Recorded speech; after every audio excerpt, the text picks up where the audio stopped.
Okay, so the recording has started. I'm going to share my screen.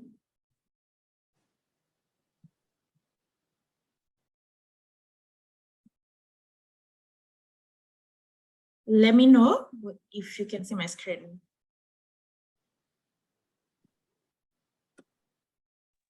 I can. Okay, thank you. Thank you for the confirmation. Let me go to slide share.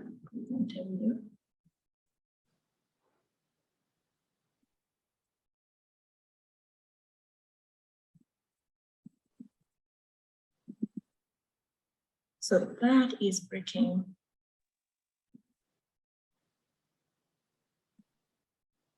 That looks weird. Can you see you're seeing half of the screen?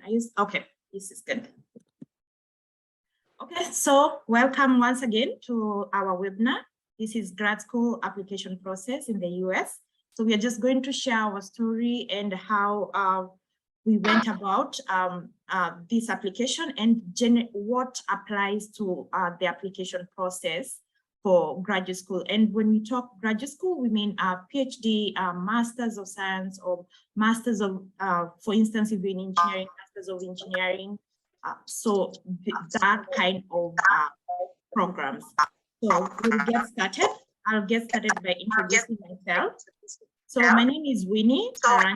You can see I'm going by Winnie Kiare there. That's my father. Winnie, is it possible to mute the attendees? Because I think there's echo. Yeah, I think as they join. So I'm just gonna, please mute if you're not muted. Okay, so I'll just give my academic background. So I have a bachelor's of science in civil engineering that I got from Kenyatta University, Kenya. And then I got my PhD in material science and engineering at Iowa State University in Iowa. But now I relocated to Oregon, which is almost the farthest of the US. Literally people say like it's end of the world, Pacific Northwest. I'm currently a process engineer at Intel.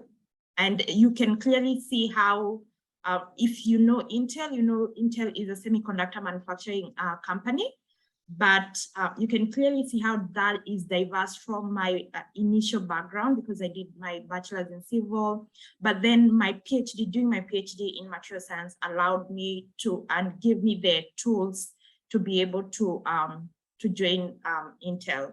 So that's the power that graduate school can give you. And then my hobbies, I love to travel, as you can see here in some of my pictures. I love to travel. I love being outdoor. I mostly love outdoor activities, hiking. Oregon is perfect for that. I've been trying to do that more often, but I think I prefer being at the beach more often, so I enjoy that more. And then I love to dance. My friends here would testify that, and socializing with friends. And then other interest areas is community service. I'm highly interested in community service. I haven't been able to do that much, but I want to look more into the opportunities here and then get started on that, and anything, maybe leadership and stuff like that. So that's about me.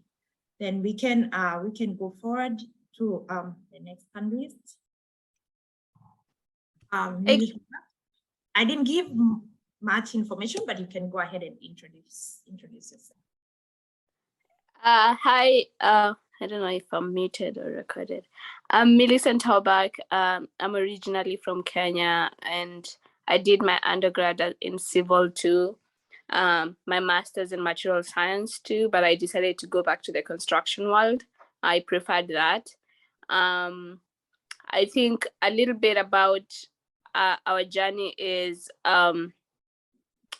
the whole application process, I would say, to come to the US. I have been to the US 2 times before I came to the grad school. So I had a little bit of knowledge of how the environment looked like, what I wanted to do, but not everybody has that opportunity. But I would say the whole application process is a collaborative process. It involves so many parties, and you never know where your luck is. Your luck could be on that, you attending this webinar. Your luck could be in you contacting a professor. Your luck could be in your application. It could be someone comes to Kenya, someone comes to Nigeria, someone comes to Rwanda and talks about the program. That's how we got to know about program. So you never know. And that's why, for me, I will say, the journeys we're sharing here, they're unique. You can pick some pieces from it, but don't let that limit you if you really want to come here. There are so many pathways. I will just give you the general overview and the application process that applies to everyone, but there's stuff that can be specific. It's never rigid. And if you really give it a try, you'll get it. I believe that. I believe that if you want something so bad, you'll get it.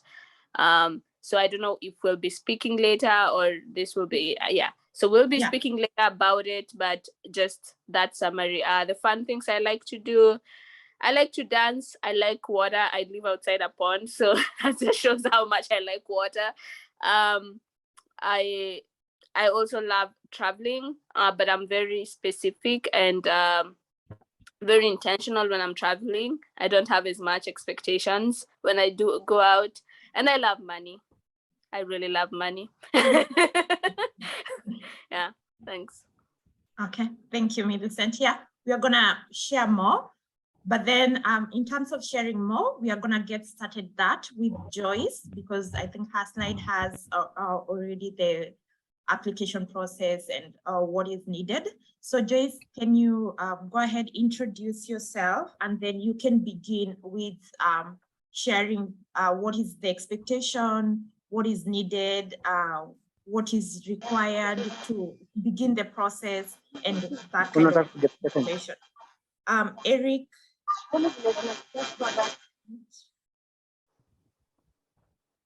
Okay, so go ahead. Hi guys, I'm sorry, I'm on transit. We are gonna have some background noise on my side. I'm Joyce Kamau from Kenya. I went for my undergraduate to Kenyatta University with Winnie and Millicent. And then we worked together to ISU for our graduate school. Currently, I'm a PhD candidate, and someone might be wondering what it means. Being a PhD candidate is you have taken and passed your preliminary exams. It may be written plus proposal defense. So, and it differs from different schools. So it's not just the same journey, it also differs from different departments.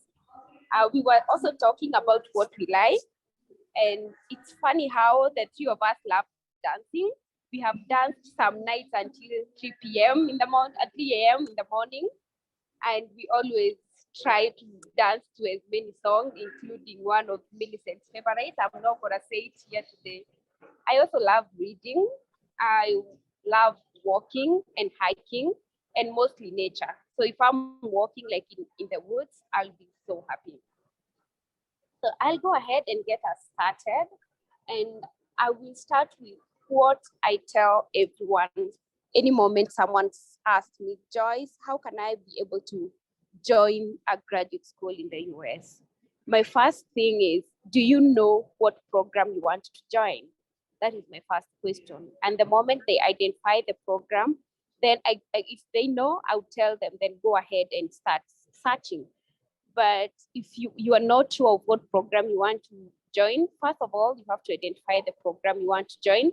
And all the steps are listed. And third, you have to search schools that have your program.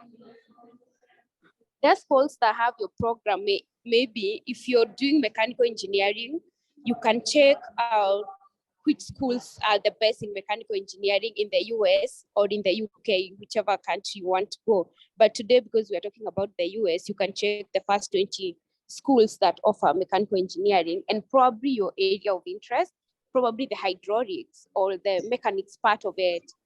Then list down all the requirements. This might be, there are some departments that will require a GRE, which is graduate record exam. Some of them will require an English test. Some of them will also require for you to probably have another exam. So make sure you get all the requirements and note the deadlines. because the deadlines will set your pace of, for now, if you're applying for fall 2023, the deadlines are from November to probably February, and that is general for a lot of schools. So you can decide to take whichever school. You can decide to probably, if your school deadline is in November or it's in December, depending on the school you choose. Then once you see the requirements, start working towards meeting those requirements. And this is by probably you schedule your GRE exam and read for it. Also schedule your TOEFL exam, and also have a schedule of, the deadline is in January 10. My GRE is supposed to be in at this particular time. I need recommendation letter by this time. So also make sure you apply on time and get your recommendation letters and talk to your recommenders earlier enough. You don't want your recommenders being asked for a recommendation letter that is due in 2 days, and make sure you talk to them. Then the next thing is, so once you do that, you can also ask for waivers. I think for example, I got a waiver of TOEFL because I just indicated I have gone through 20 years of education in English. Some people have gotten a GRE waiver, some people have gotten even a fee admission waiver. So you can always talk to the department, look for the graduate secretaries. They're usually good and they will always communicate back to you. Then the other thing is, now after you apply, on my story, I had admission letter, but I did not have the funds to join the school. How I went through it was, I started reaching out to different professors, just email them and tell them you're interested in their area of research. But just don't email any professor or any faculty just because you want the fund. Ask whoever you feel you can work with them. Check on the websites, they have their projects they're working on, their previous projects, so that you can see what they have been working on and see whether that is what you want to work on. It's gonna be a long journey, and you just have to interact with these faculties, with the graduate college. And I think I wanted to talk about scholarship, but I think Winnie or Millicent can tackle the difference between scholarship and assistantship later. And to end, I would say, have a strong why, because if you're emailing different people, you might end up getting a few no's or no replies on the email. So have a strong why that will push you through. Yeah, back to you, Winnie. Thank you, Joyce. So so this meeting, I see it's will be ending in a few minutes, 5 minutes. So Millicent just posted another link on the chat window. Please join that link and we can continue with this conversation. And in the meantime, please feel free to maybe type any questions that you have in the chat window, and we can get back to those after going through the slides that we currently have. So because right now we only have 4 minutes to go, I'd suggest we click the second link and join through that and continue with the next conversation. Is that okay? Yes. Okay. Okay.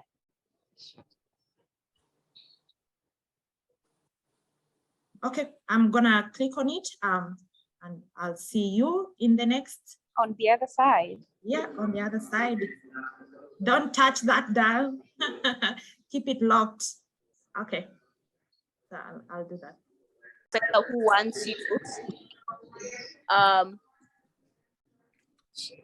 If there's a specific professor who wants you, then they can always override what the department has said, because if your background meets it.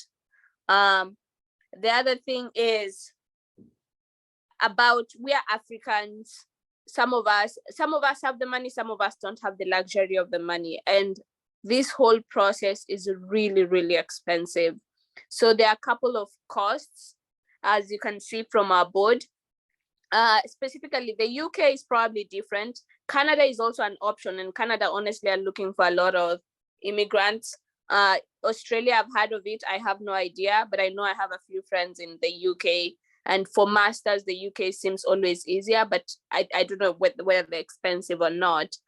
But there are a couple of fees when you're applying, and this can be a lot, but just remember that you're making this effort. One is, most of the schools in the United States will need you to do a graduate school admission exam called the GRE. And that GRE, each university has different grades. I would say, when Joyce was talking about looking for the first top 20 schools in a discipline, I always say, it's like if you're in Kenya, I'm sorry for Nigerians, but if you're in Kenya, when you're applying to college after KCPE, you never know whether you'll get an A or you never know whether you'll get a B. So you always say put 2 in a top school, 2 in the middle, and 2 in the lower end.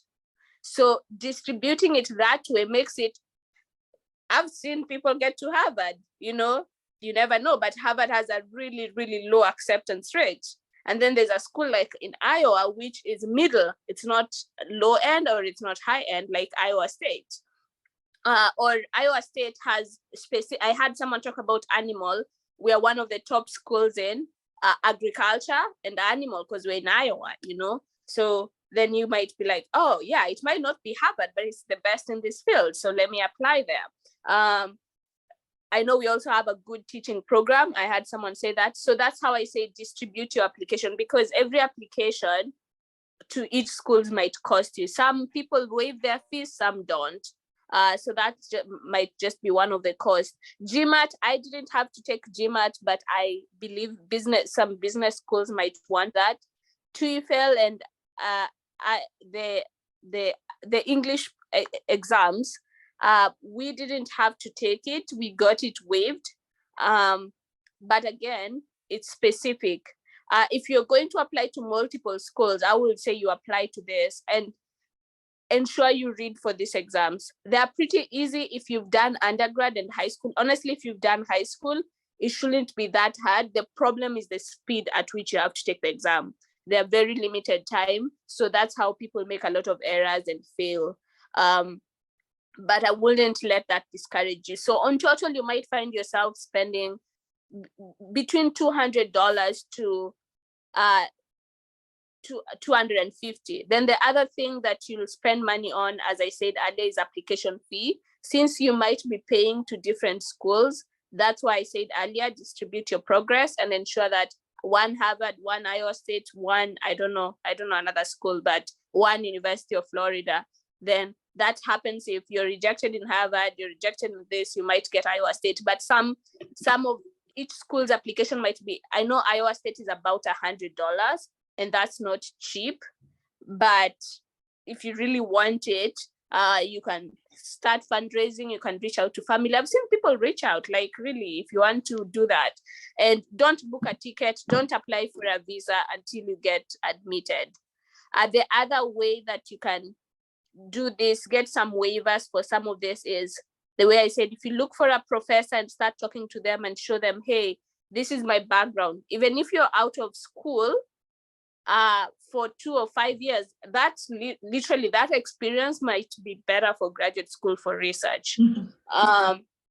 So it's important you tell the professor, hey, I have been working for this field. This is the specific materials. I'm interested in your field for XYZ. One of the things when you're emailing professors, and I don't know whether Winnie or I or Joyce will talk about, who will talk about how to get funding, but one of the things when you're emailing professors, you have to show interest in their research. All these professors have publications. I know we use Google, and there's a very amazing tool called Google Scholar. On Google Scholar, you can literally go and search the professor's name, and you can see the type of papers, the type of conferences they've attended. Follow them on Twitter, check what they're writing about, check what they're innovating about. And when you're writing them that email, show that you know your stuff, that you really do know what they're doing. Because the only reason some of them will hire you, and they might easily pull you from the department, because when you go the department route, you're not always assured of funding, is when you show that you stand out. The other thing that I did in the application process was you have to write a statement of purpose. I'm a planner, so I went a little bit way extreme on that, and my application was, I think it was perfect. I think so. I wrote my first draft. It was like the way I did my KCP English. I wrote my first draft, gave it to someone to edit. Once I put that edited, I gave it to someone else to edit. The people who I know are good in English, language and that kind of stuff. It's a community process, and you really want to stand out. So why not? So I had a friend of mine who was in college who I knew was good in English. I had a high school who was good in English. I had a friend who was an architect who was good in English. And the last person who I gave to edit was actually a professor who's working here. And anytime you give people to edit your stuff, it will come back with a lot of red lines. It might hurt that you're not that good, but it just shows you how people think. Like right now, it would be good to email Winnie. She's done this before, so she probably has some experience of what to put, what not to put. And then, because Google in itself might not be, it's helpful for the first draft, but it might not be the same. So that's one of the other things that I said. That's why I said this whole process is a community process. It's professors, it's people you meet, it's you reading for your TOEFL. We read for our exams together, the three of us. And that helped us because we will do tests together. We shared our textbooks. These textbooks are expensive. You can ask someone who has old ones. It's literally a community process. And once you get that, email us, look for us on LinkedIn. Don't look for me on Twitter, please. Just send us messages and we will be glad to help. We might not help you monetarily. You might want to know more about animal science. Maybe I know someone at Iowa State who's doing animal science. I can ask, hey, is your professor recruiting? So those are the type of creativity as Africans we have to help each other out. And I feel like we are always open to helping each other out. So yeah, that's it. I don't know if, yeah. Okay, thank you so much, Millicent. Anyone who might have a question to Millicent? She shared quite a lot. And I think most of the items she shared are quite like practical items and things that generally we have to go through during the application process. So I'm just she mentioned one of the items she mentioned is the statement of purpose. And Joyce had a summary like of the whole process that you need from identifying a research program. For instance, you already done your bachelor's of science, so you know what is like based, if you're already working in the industry, like based on your work experience, maybe you've seen some of the challenges, like, and through that you can formulate like a research topic. And then she mentioned, go Google, like exactly when you're applying, you have to make Google your friend. So she's Google schools that give graduate programs in that specific research topic of interest. So for instance, if you're in civil engineering, like in my case, I was in civil engineering back then, I want to look into materials, sustainable materials, things like that. Look into schools and do not be limited in terms of the schools that you want to look into. But one of the things that I think Joyce, when she was saying to identify school, is you also have to keep in mind the cost of living. That is also very, very, very important because, for instance, certain cities will be very expensive compared to other cities. And if the city is expensive, let's say there's a cap in terms of stipend, and maybe I'm going to talk more about it when we talk about funding. There's a cap in most schools of the amount you're paid per month to survive. So if you're in an expensive city, you find that you tend to spend most of that amount maybe in living, like paying rent, like buying food and stuff like that. So the cost of living is something that you have to put in mind when you're selecting the type of schools, but do not be limited. We have Ivy League schools you can look into Ivy League schools, look into what amount of stipend they pay, and like what is the cost of living for that particular area. Most of us, we were in Midwest, which is a little bit, the cost of living is slightly lower because the population is low. So you find that it's more affordable, and you can save more. So I'm going to summarize that. But in the meantime, now that Millicent was talking about funding opportunities, let me go to the next slide, and we can look into that. So funding is, it's very critical. It's very, very critical for you as an international student.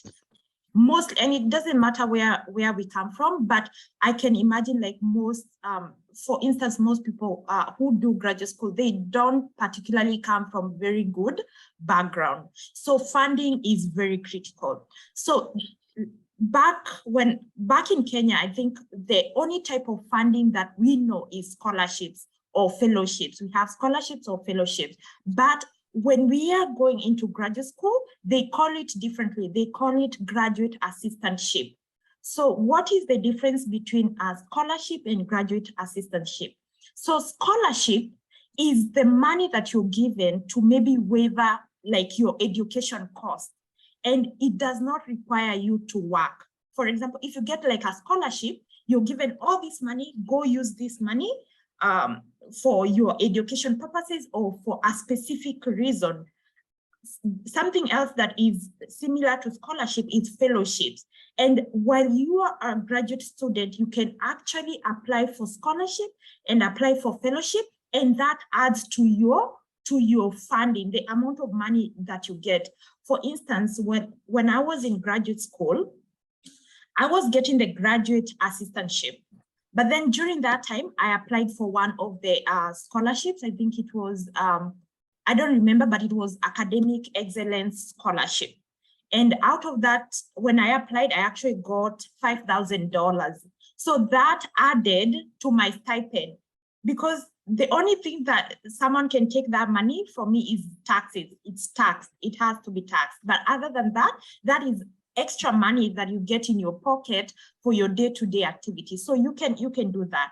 But how the graduate program works is the graduate assistantship. And this is why Millicent was keen about different ways that you can get graduate assistantship. So what is graduate assistantship? So this graduate assistantship, this is money that you're given to carry out like research activities, and there's a contract that you sign that you will be given this money at every semester. So, and that contract is actually renewable. So that is something that you have to keep in mind. And this money, once you paid, it requires you, it covers your tuition fee and it covers your stipend. So stipend is the amount of money that you're given per month so that you can cover up for your expenses. Like you have to pay for your rent. That is something you have to pay. You figure out how your cost of transport, you figure out like food. So that stipend is the amount of money that you use to spend on that. And that's why I'm saying the cost of living is important, because it's capped at a certain limit. And if you're spending all that money, you might end up spending all that money and you can't even save to maybe support you thereafter, after your graduate program. The other thing that this assistantship covers is your tuition fee. So it covers your tuition fee. Then how do you get this assistantship? How do you get this assistantship? One way you can get the assistantship is through the department, like the specific department that you're applying to. For instance, if you're applying to animal science, if you're applying to biomedical engineering, biotechnology, if you're applying into education, I will just demonstrate here how you can look into the different departments. So when you apply to the department, the first application will be done to the department. So once you apply to the department will either accept you with assistantship, or they can accept you without assistantship, or they can reject you. So there are those three options. And after I share this, then maybe I can just, because I know the background of the three of us. For instance, when we applied, the first time we applied, Millicent, Joyce, and I think we applied, no, Joyce applied a year later after Millicent and I applied. Joyce, that's the case, right? We No, applied the same time.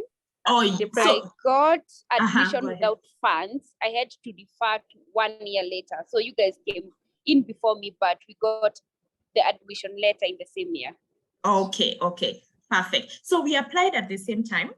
Then when we applied at the same time, Millicent and I got accepted by the department and we got assistantship. Then Joyce got accepted by the department, but she did not get assistantship. So because she did not get this assistantship and she could not afford to pay it for herself, because it means if you're accepted to a program but they don't give you funding, it means you're gonna pay your tuition fee, and your tuition fee, you're going to pay it as an international student, which is high. Then you're going to find money for your survival. That is now the stipend fee. So if you're financially capable, maybe you can do it, but I do not advise if you're not financially capable. And that's what Joyce did. She deferred 1 year, and during that year, she's gonna share, during that year, what was she doing? What did she do so that the following year, she now found a program and joined Iowa State. Then, but the department funding sometimes has a limitation. Maybe they can only give you assistantship for 1 year. And during that year, and Millicent and I went through this experience. When we got the funding by the department, we only got it for 1 year.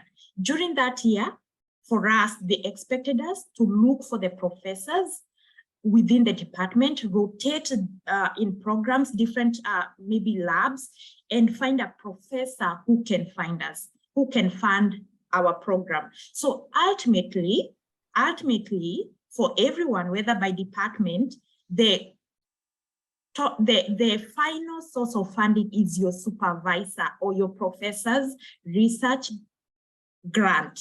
So what happens is the professors, they apply for grant. Once they get the grant, they apply for grant to carry a particular research. Then once they get that money, they employ students. So in that case now, they employ students to come do that particular research. So to employ you as a student, they are going now to pay your graduate, they are going to pay your tuition fee and pay you the stipend. And so it's somehow like work. You're working, but at the same time, you're getting your graduate degree, either master's or PhD. Does that make sense? So that's how it works. Like your professor, and that's why it's key.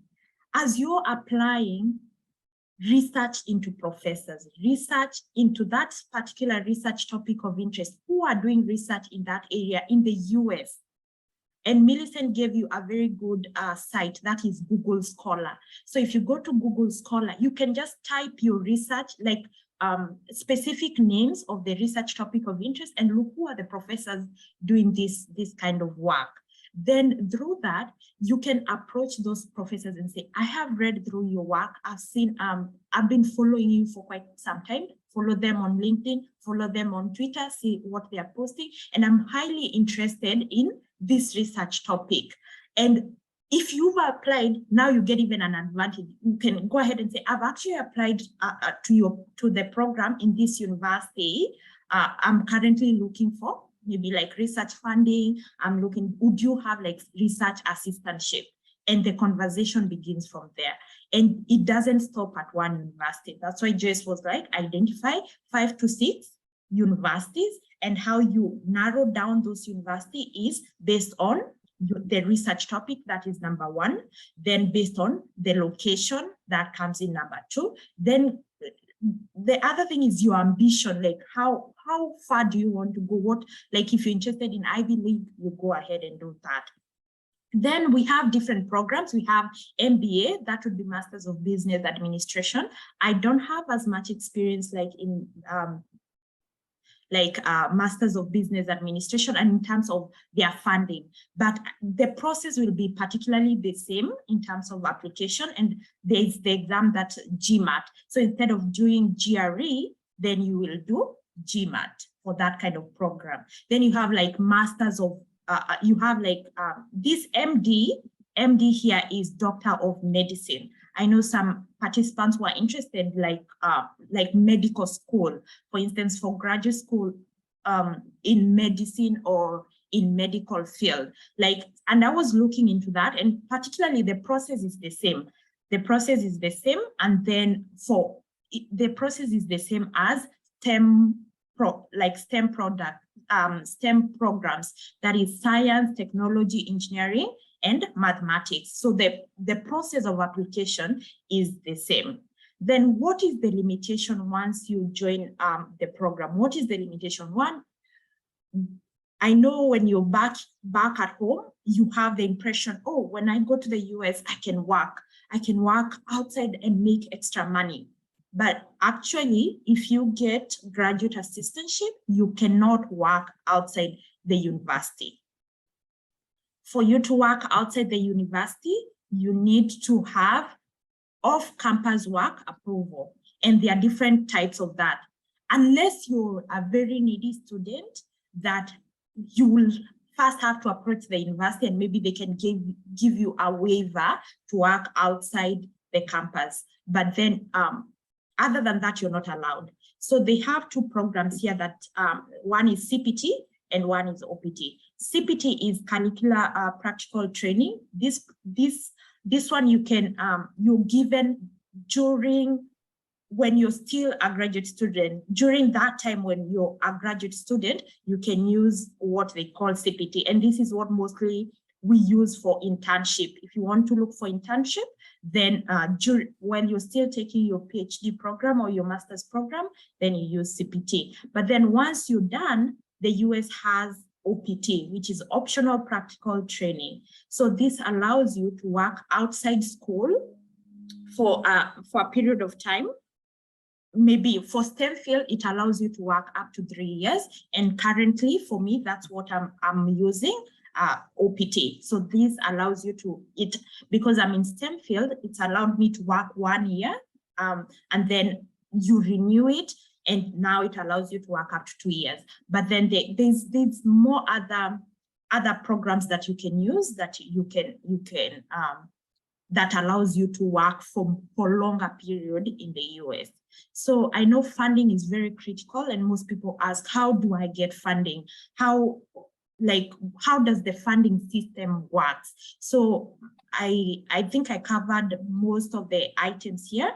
Millicent or Joyce, if you want to add, please go ahead and do that. And then participants, please feel free to ask questions, especially funding, because I know that that is very critical.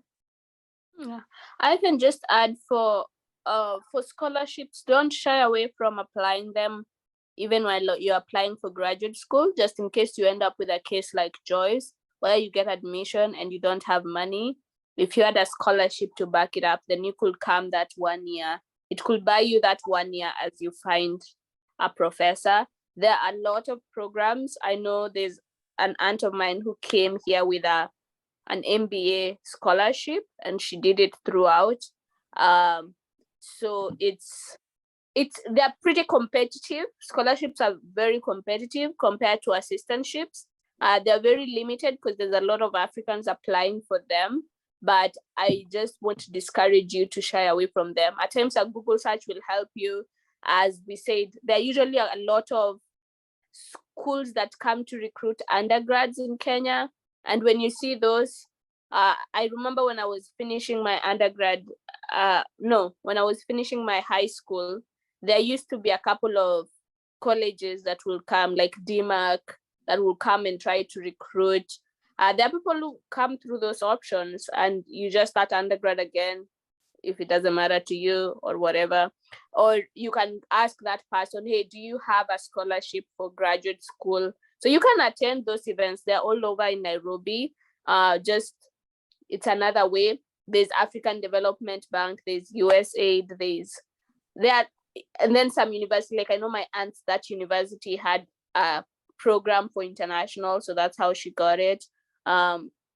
So it's just asking.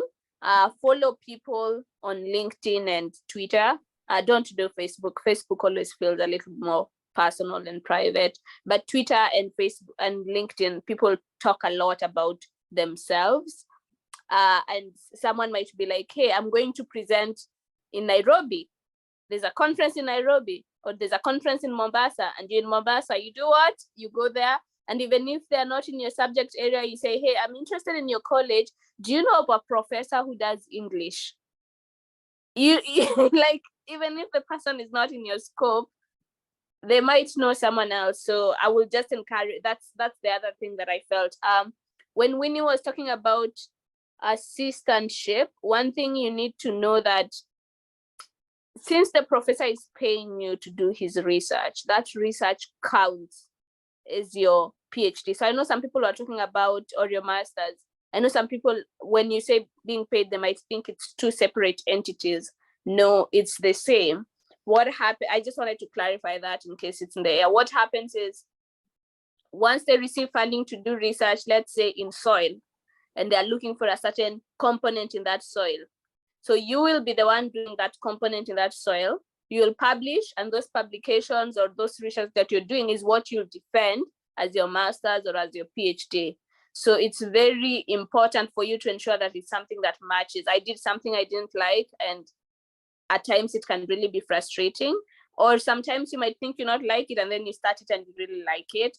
It's definitely, don't shy away. Don't be too scared, but also just know your limits. Does that make sense? Like, don't be scared, but also know your limits. So, because that's what you will do, and that's what your research will be. And at times that's what defines your field, you know, because after you've done like a PhD, I mean, you can go look for jobs in other areas, but like Winnie now is more of an electrical material scientist. I think she has a little bit of civil, but given how much of research she's done, that's kind of the direction it's taken her. So it's just always good to be aware of that, because you'll be looking for jobs with those roles. Yeah.